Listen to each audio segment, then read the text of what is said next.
और इनकी आंखों में आंसू देख सकते हैं। क्या कहेंगे आप? सर मुझे ले जाकर रात भर लगातार 2 घंटे से 12 से 1 के बीच में क्या घटना थी? सर मेरे यहाँ चौकी लेने आए थे। मैंने कहा सर चौकी एक बार ले जा चुके हैं। बसपा गोरखपुर के जिलाध्यक्ष ऋषि कपूर आज एसएसपी गोरखपुर से मिलने आए हैं। क्या कुछ मामला है? बड़ी संख्या में कार्यकर्ताओं के साथ यहाँ उपस्थित हैं। क्या बात? परसों हमारे ये कार्यकर्ता हैं, कुंदन जी हैं, कैमरा इधर करिए। ये हमारे बहुजन समाज पार्टी के बहुत ही ईमानदार, बहुत कर्मठ कार्यकर्ता हैं।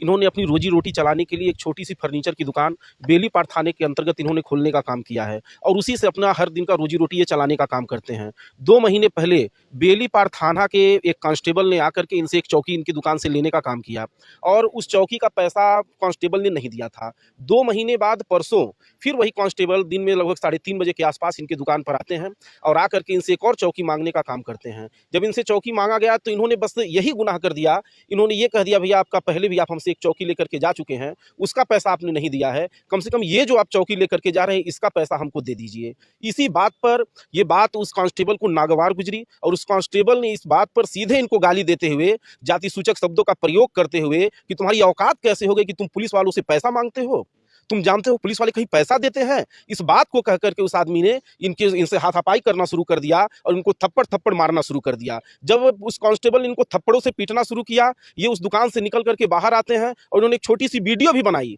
कि इनकी दुकान में कुछ बिगड़ैल पुलिसकर्मी घुस करके इनकी चौकी से जबरदस्ती लेने का काम कर रहे हैं और चौकी का पैसा भी नहीं दे रहे हैं। इतने पर उस चौकी ने थाने पर फोन करके कुछ और पुलिसकर्मियों को उस घटना इनकी दुकान पर बुलाने का काम किया और इनकी दुकान पे इनको बेरहमी से पीटते हुए इनको थाने पर ले जाकर के थाने के लॉकअप में बंद कर दिया जाता है। और जैसे इस बात की जानकारी मुझे मिलती है, मैंने तत्काल एसपी साउथ से भी बात करने का काम किया कि हमारा एक बहुजन समाज पार्टी का कार्यकर्ता, उसकी वो रोजमर्रा की जिंदगी अपना जीने का काम कर रहा है, अपनी दुकान वो चला रहा है, दुकान से जीवन यापन कर रहा है और उसको बेवजह आपके पुलिसकर्मी उठा करके लॉकअप में बंद करने का काम किए। बिल्कुल ही गलत काम है, ये अमानवीयता का प्रतीक है। आपसे निवेदन है कि हमारे उस कार्यकर्ता को छोड़ने का काम करिए, लेकिन उन्होंने हमारी इस बात को सुनने का काम नहीं किया। हमारे विधानसभा के अध्यक्ष रामू भारती जी ने भी थाना अध्यक्ष से बात किया, हमारे पूर्व के प्रत्याशी हैं बांसगांव के रामनयन आजाद जी, आपने भी बात करने का काम किया, लेकिन थाना प्रशासन सुनने का नाम नहीं लिया और इनको रात भर थाने में बैठाए रखा। और रात में जैसे ही 1-1:30 बजता है, वो पुलिस के लोग एक तो चोरी करते हैं, ऊपर से उन लोगों ने इनको लॉकअप से निकाल करके दूसरे कमरे में, बंद कमरे में ले जाकर के अंधेरे कमरे में बेरहमी से पीटने का काम किया। इतना बुरी तरह मारा, आप इनके शरीर के घावों को भी देख सकते हैं। आप खोलिए दिखाइए, आप इनके शरीर के घावों को भी देख सकते हैं कितना बुरी तरह इनको मारा पीटा गया है। ये फोटो भी है, कितना बुरी तरह मारा पीटा। और इतना ही नहीं, इनका उसके बाद इनका मेडिकल कल कराया गया और मेडिकल में पाया गया कि इनके बाएं कान का पर्दा भी फट चुका है।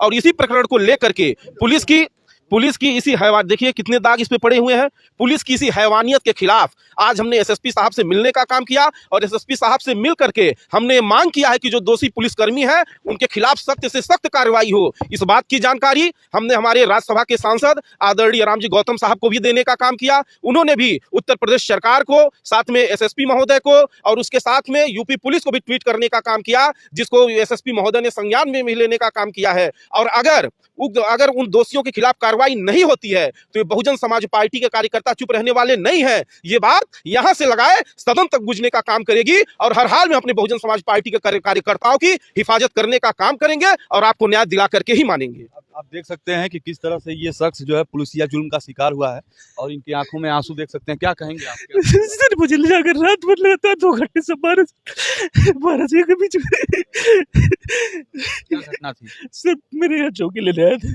मैंने कहा सर चौकी एक बार ले जा चुके हैं, तुरंत वहाँ मारना चालू कर दिए, थाने तक ले गए, फिर रात में जगा कर, फिर रात में भी बहुत ज्यादा मारे हमको। सोए में जगह के मारे? सोए में उठा के ले गए और एसओ साहब के रूम में गए, जिसमें सीसीटीवी कैमरा नहीं लगा है, उसमें ले जाकर काफी लोगों ने 2 घंटे तक लगातार 5-6 लोगों ने लगातार मारा हमको। कुछ लोगों का नाम जान रहे हैं? हाँ सर जान रहे हैं, पुकारगिरी हैं जो कांस्टेबल हैं, सुधांशु यादव हैं जो एसआई हैं, एक गौड़ करके हैं और 2 लोग अन्य अज्ञात में हैं जिसका मैं चेहरे देख के बता सकता हूँ। क्या मांग करते हैं एसपी साहब के यहाँ पर आए? सर मुझे न्याय मिले, उन लोगों के खिलाफ जो है कड़ी से कड़ी कार्रवाई करने की कृपया किया जाए। न्याय की मांग कर रहा है ये शख्स, पुलिसिया जुल्म का शिकार हुआ है, शरीर पे जो है अनगिनत जो है दाग लगे हुए हैं और इस पे आप अपनी प्रतिक्रिया जरूर दीजिएगा। पुलिस के इस तरह के कार्यशैली पे आप क्या सोचते हैं, कमेंट में बताइएगा। फिर होगी मुलाकात अगले खबर के साथ, तब तक के लिए नमस्कार।